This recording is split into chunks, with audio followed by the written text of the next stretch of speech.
Hello guys, and welcome back to the channel. I am pumped to get into this St Kilda Port Adelaide review.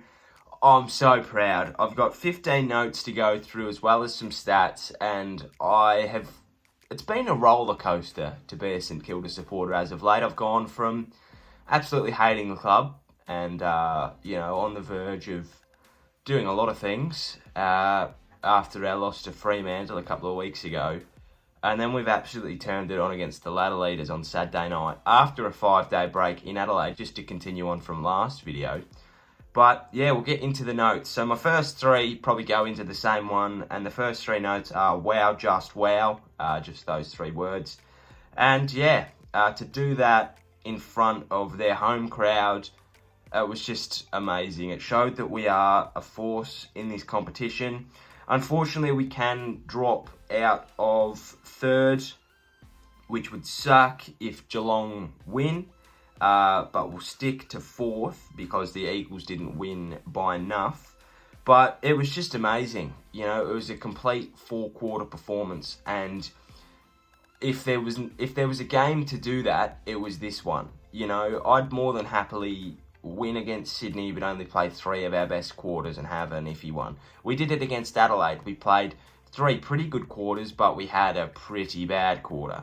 And against Fremantle, we had 1 pretty good quarter, maybe 2 pretty good quarters, but we had 2 really bad quarters. So to put on a 4-quarter performance like that, it was so inspiring to see that we're coming together, and it's pretty exciting. Now, there was a lot of speculation and criticism about the free kicks, 21-15 in our favour.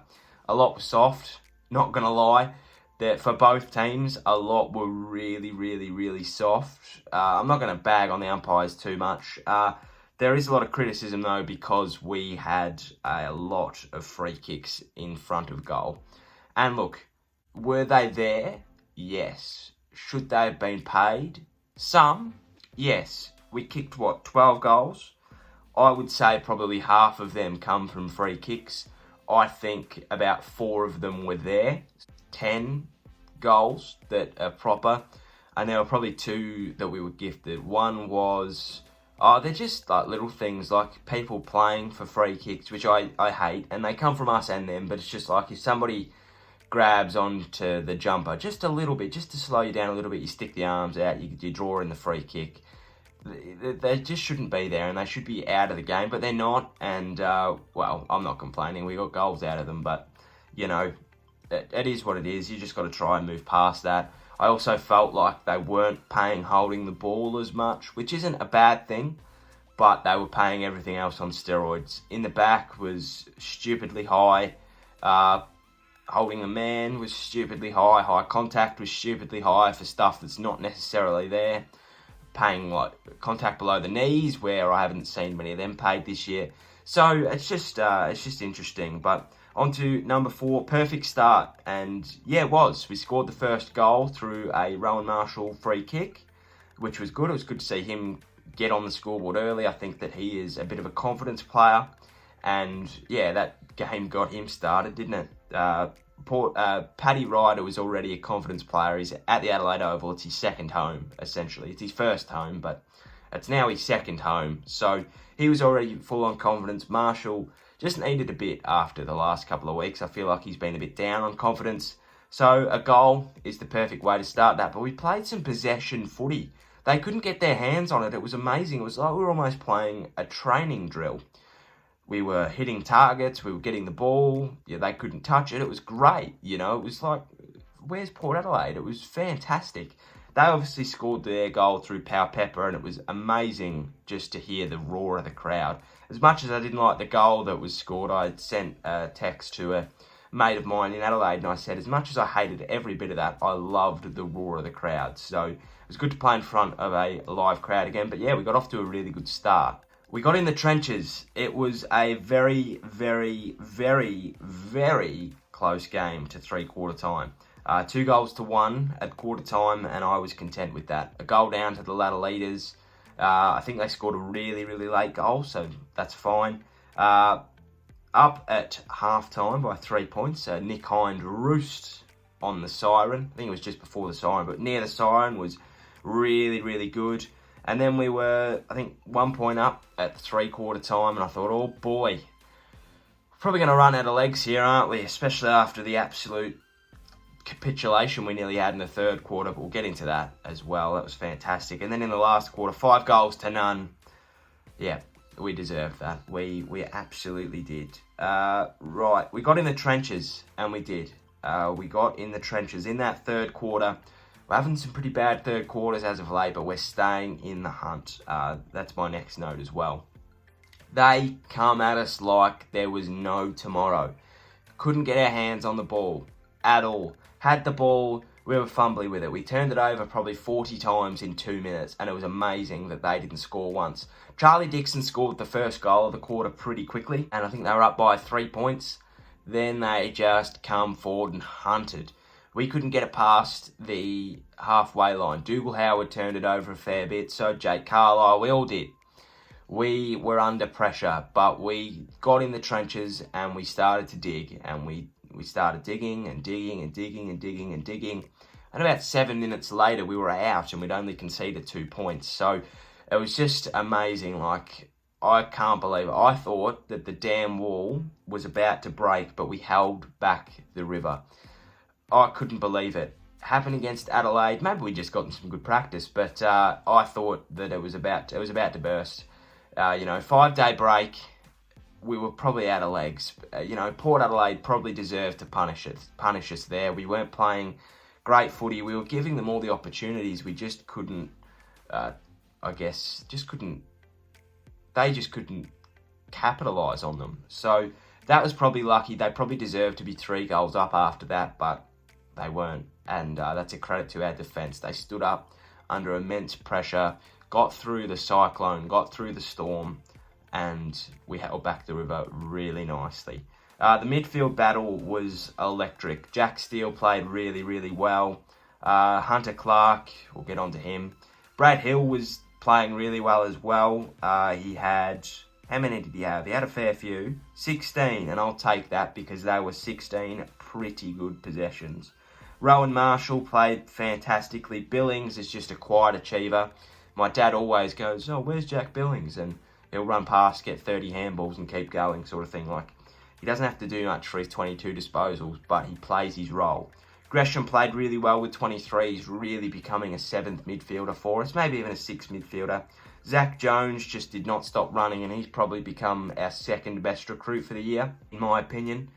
And yeah, even Seb Ross with 18, come off with a little bit of a calf complaint, but I had a feeling he'd sit next week out anyway. It's probably our easier game of the next month, so I wouldn't be surprised if he sits it out anyway, just on the side of caution. Dan Hannaby's obviously out as well. We'll just touch on that very quickly. I don't like that. He could be out for the season. Obviously, he's had some real troubles with his hamstring, and that's no one's fault. And also, although we haven't needed him, we've won 3 out of the last 4 without him. Carlton, he was out for the second half, but we really, really needed him in this next block because although we haven't needed him, as I said, people are going to be rested. So although he hasn't been in the team, he would happily and he would nicely just sit in that squad where Zach Jones used to go. He doesn't, he adds similar values. So although he would have been nice, we're just going to have to dig a bit deeper. Right, but that midfield battle was fantastic. Dan Houston, Sam Powell-Pepper, Darcy Byrne-Jones, Ollie Wines, Travis Boak. It was just so good. We won the midfield battle. We held Boak to 15, Houston to 18, Wines to 17, and on the rebound, 21, 22, 23, and 24 to our best. So we got on top, and that was where it was won. My next note is straight kicking is so much more than just straight kicking.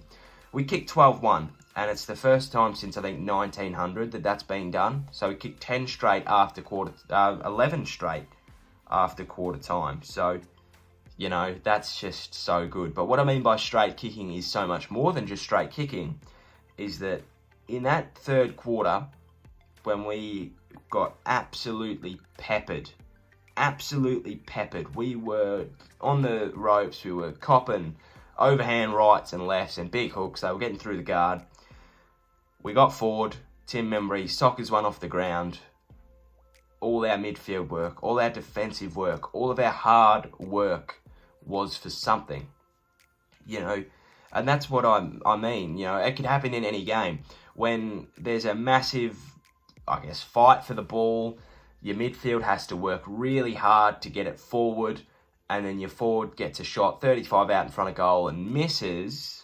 It deflates everything. It deflates all the hard work you had done, takes all the motivation out of what you were going to do. The momentum is then gone. But when you work all that way and you do all the hard yards and then you convert, it's so good. It's team lifting, and I think that that's what happened in the in the second half of the third quarter and the fourth quarter. We had that motivation because we knew that our forward line wasn't going to let us down, and our only point come from Dan Butler, who hit the post. So if that bounces just a little bit more, he was a lovely little dribbler. Thought it was going to go through. He probably deserved it because it's Dan Butler. But if that goes through, 13 straight doesn't look pretty bad, does it? So yeah, that's what. It's so mentally lifting when your team kicks straight, both for the fans and for the midfield and the team. So yeah, last quarter, 5 goals to none.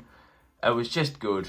I thought that we were going to run out of legs. I really did. I sound like the biggest pessimist ever, but I thought we were going to run out of legs. 5-day break, ladder leaders, they were coming. They were surging. The power surge was on. We just held them off again. We just played some footy, some good footy, and we kept it off them. We were winning in the clearances. We really just got on top, and I think Rats just said it's do or die here. We either do it, we become legends, or we don't and we die, sort of thing. And that was a real confidence booster, and it's a big confidence booster going into next week off a 7-day break. Imagine what we could do off a 7-day break. You know, it was just so good to see. We got probably one lucky goal. It was probably lucky it wasn't 11-2. Got punched onto Membry's foot, so he'll take that. But I love Tim Membry as well. He wears his heart on his sleeve. After we won against Adelaide, you could see him. He was, you know, had the double cobras out. He was so happy with the win, and with that goal, even though it was all decided, he was had the big celebration. I just love it so much. It means so much to him, and I absolutely love it. But we just played so well. We just played possession footy. We played some good footy. We just kept it in our forward half. When we needed it, our defence would stand up. Dougal Howard come back really strongly in that last quarter, and it was just so good. I was just so proud. Well, I was like a proud father watching his son kick the footy around for the first time. It just warmed my heart. And then we won, and I can't believe it, but I'm so happy. It was just, it was everything. But now we've just got to keep it going. This weekend's game against Sydney is it's probably the same amount of importance as this game. Now we've got a chance to go 3 in a row, and I don't think Brisbane and Port play before us. I'll just have a look. Port do. So Port play Thursday night, Brisbane play Friday night. Okay, don't scratch that. Don't worry about that. That was just silly from me.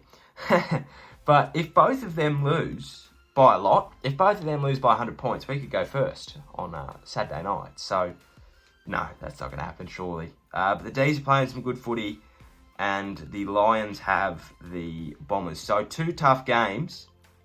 We're a shotty, we're a smoky. My next note is Hunter MFN Clark. Enough said. Somehow he's Neo from the Matrix. He can just stop time.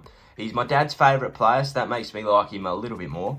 But he just has a way with it, doesn't he? He just finds the ball. He just gets the ball. He just does things with the ball, and he puts it between a lot of people. He's just so silky. He just gets the ball. He just drop step. Oh, there you go. See you later. I'll go with my day, thanks. There was one in the third quarter, I think, where he gets it. 3 Port Adelaide players coming in. Just a little drop step. Little dropped kick, and it hits a target. Like how he could just slow down time there. He's just so good. He just does not stop running. He's so clean with the ball.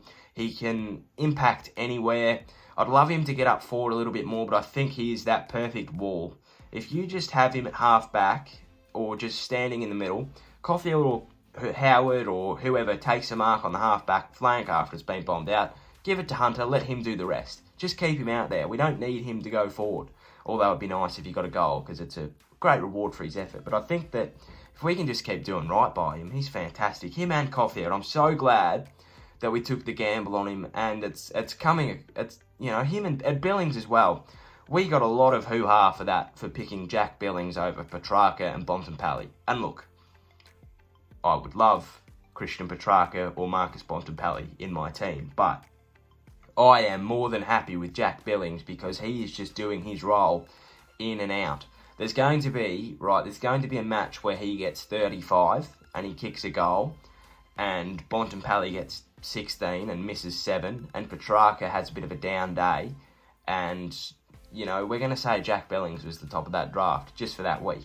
But it's pretty good. It's really nice to see all three of them doing well. You know, Bontempelli's essentially the captain of the club. I think he is.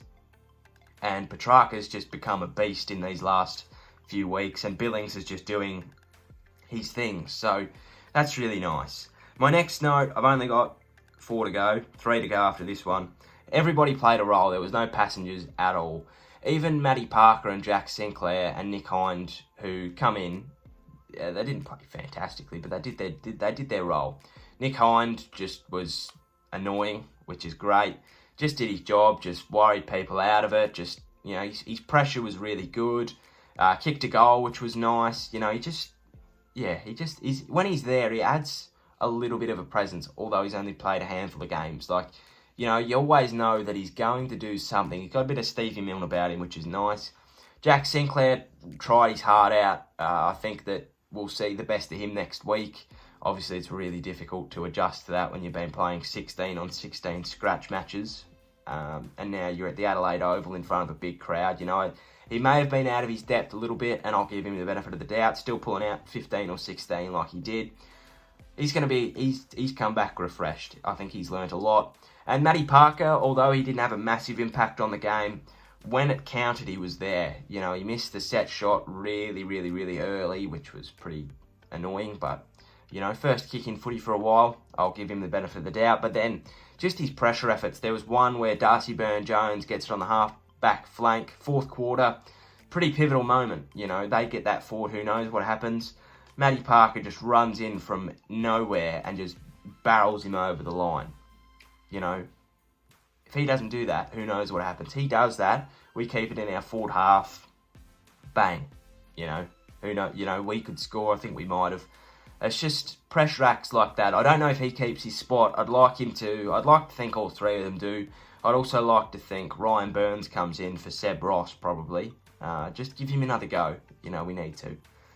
Next note, Paddy and Rowan played the perfect third tall, 4 goals between them. Not just the perfect third tall, they played the perfect game.